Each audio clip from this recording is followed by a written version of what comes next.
welcome to Spenelli Speaks. I hope you all have had a wonderful week. Today is another Friday Reads, and a little bit more cozy for me today. Just decided to stick around the living room a little bit to chat with you about some of the books that I've been recently reading, which have been a few. Obviously, I have some behind the scene books that I'm not going to discuss here. But if you follow me on Goodreads, you can follow along in that journey.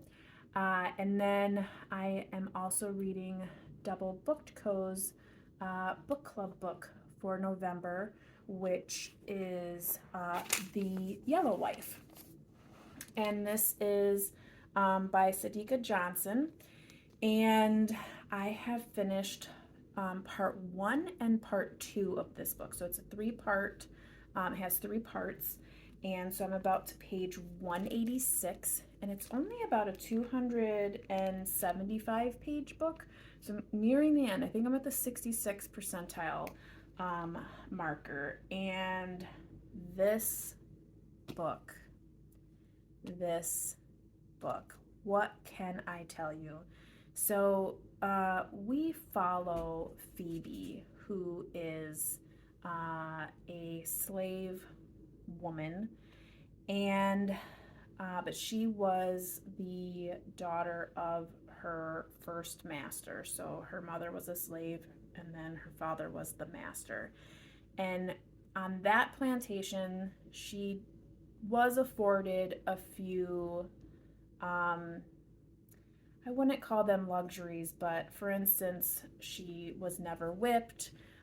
She was educated, she learned piano, she was treated a little bit more fairly up until he took on a wife. And that did not go over well.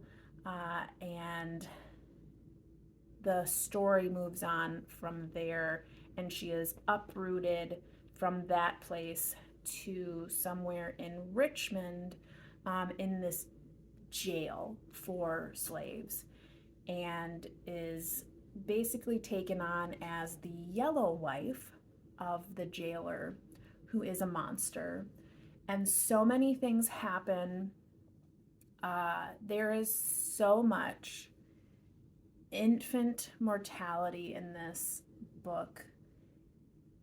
It's devastating, and especially for me, someone who has recently had children in the last 2 years, it is so heartbreaking to read this. So many just grotesque and ludicrous things are happening to these women, men, children. But I do recognize the importance of reading a book like this.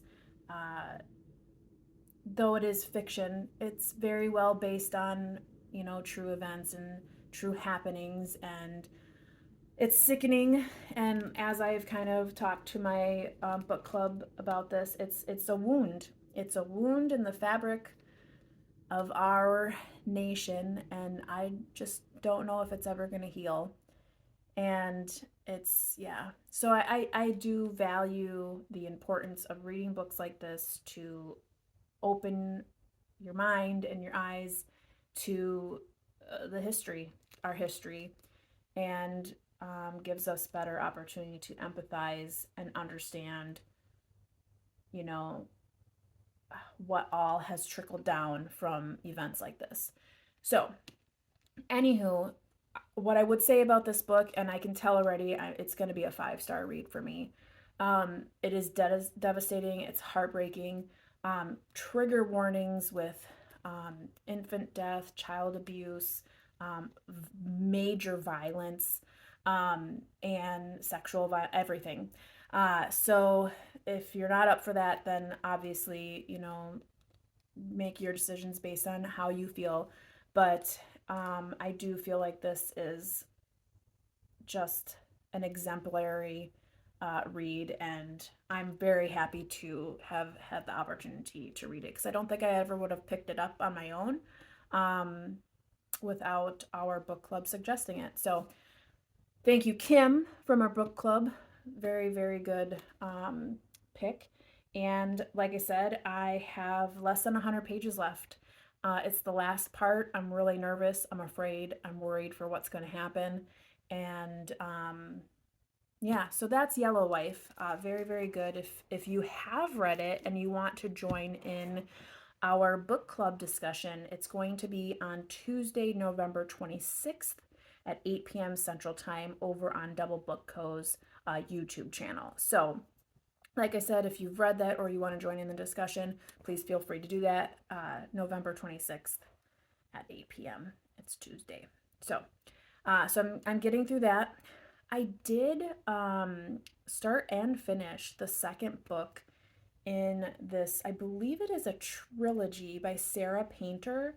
The first book was The Ward Witch, if you recall. I talked about that book a couple weeks ago. I listened to the second book now, which is called The Bookkeeper. And it continues in the story, kind of picks up right where it left off, and goes in a little bit deeper with Luke, who we meet in the first book. And there is a new person in town, and we kind of find ourselves investigating a disappearance again from the first book, and then some interesting things happening to booksellers.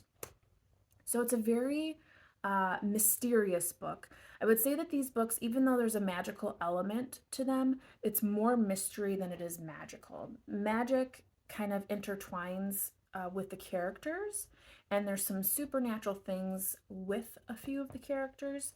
However, overall, I do feel like it's more of like a mystery book. So there is a third book currently, which is called The Island God, and I'm really excited or interested to continue on with that book because I'm hoping to learn more about the characters in the town, because we've been getting really small tidbits here and there, but not full pictures. And I would really love to find out more about the ancestry of the island and how they all came to be there, and what exactly it's all meant for. So I'm excited. I don't know if it's simply a trilogy or if it's a series that is still in process, but that is the next book, The Island God. So I'll probably listen to that sometime this week because I am kind of eager to find out more. So I'll let you know how that goes. I may have to do some research to find out if it's truly just a trilogy or if it's a series that's continuing on. I did not read any more in The Shades of Earl Grey, which is part of that tea shop mystery book. I just hadn't picked it up. But I did continue on reading in Secrets of Nanreath Hall. If you recall, I've talked about that several times. Super slow read for me. I am doing it as a buddy read for with Laura over at Book Bubbler, who also does DoubleBookedCo with me. And we've both been really slow at it. And finally, we kind of just put our foots down and, or our feet down, or one of us put our foot down, singular, plural, whatever, and said, we just need to finish it. And then when we're done with it, we can talk about it. And I've had to rent it or borrow it from Hoopla 3 times. So I said, okay, I'm not renting it anymore. I'm not going to borrow it out anymore. So I only have like 15 days to read it, which to many is like, you should be able to do that. Look at all the other books read. It's just a slow read. It's not like enticing me to come back to it. I mean, Yellow Wife, I'm like really eager to find out what happens. My other series is way more interesting. And so I'm going to put my foot down. I'm going to read it. Currently I'm about chapter 8, which is a little over 120 pages in. It's almost 500 pages long, so I'm just gonna hunker down. I'm gonna read it until it's done. And hopefully this time next week, you will hear me talking about the end of Nanreath Hall. If you don't recall, that is a historical fiction set during wartime. We have 2 different timelines going with 2 different perspectives. We have Kitty in 1920, we'll say, and then we have I believe her name is Anna in 1940. 40. And Kitty is the mother to Anna. And Kitty had basically left Nanreath Hall, and we're learning how that came to be and why it came to be. And then she had Anna out of wedlock, and this is not a spoiler because it happens in the first, like the prologue, but Kitty passes away, and Anna finds herself coming back to Nanreath Hall without having any real understanding of what that means. So we see kind of a homecoming, but in an unusual circumstance, because Nanreath Hall is now like a stopping post. It's for soldiers. It's like a hospital, like a makeshift hospital, and she's a nurse, so that's how she comes back and meets some family members.